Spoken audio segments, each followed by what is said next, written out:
That's right. In fact, that is exactly what Nehru believed in, a highly centralized polity. That's what he wanted India to be. And Jinnah wanted a federal polity. Jinnah wanted a federal polity, a decentralized polity, because that would give Muslims the space that to be. Even Gandhi also accepted. But Nehru couldn't. Nehru didn't.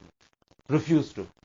Well, consistently he stood in the way of a federal India until 1947 and became a federal India. In fact, the conclusion of your book is that if Congress could have accepted a decentralized federal India, then a united India, as you put it, was clearly ours to attain. And you add, the problem was that this was an anathema to Nehru's centralizing approach and policies. Do you see Nehru at least as responsible for partition as Jinnah? I think he says it himself. He recognized it. In his correspondence, for example, the late Nawab Sahib Bhopal, his official biographer, and others, he says, why did you win his query?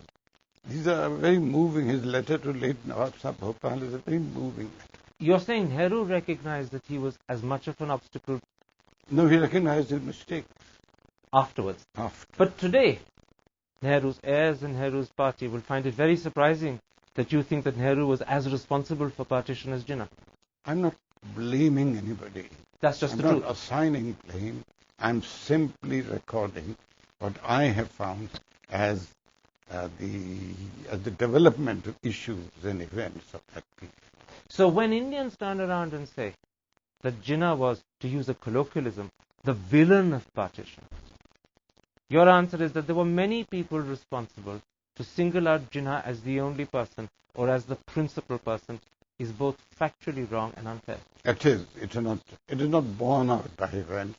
Go to the last All India Congress Committee meeting here in Delhi in the June of 1947, I think, to discuss and accept the 3 June 1947 resolution. Nehru Patel's resolution was defeated by the Congress, supported by Gandhi. In the defeat, Ram Manohar Lohia had moved the amendment. It was a very moving intervention by Ram Manohar Lohia, and then Gandhi finally said, we must accept this partition. Partition is a very painful event. It's very easy to assign blame, very difficult thereafter, because all events that we are judging are ex post facto. Absolutely. And what your book does is to shed light in terms of a new assessment of partition and the responsibility of the different players. And in that reassessment, you've balanced differently between Jinnah and Nehru. You see, all vision, which is ex post facto, is 20 by 20. It's when you actually live the event. Quite right. Those who lived it will have seen it differently, but today, with the benefit of hindsight, you can say that Jinnah wasn't the only or the principal villain, and the Indian impression that he was is mistaken and wrong. And we need to correct it. We need to correct it. Let's take a break at that point. I want to come back and talk to you about Jinnah and Pakistan. That's in a moment's time. See you after the break.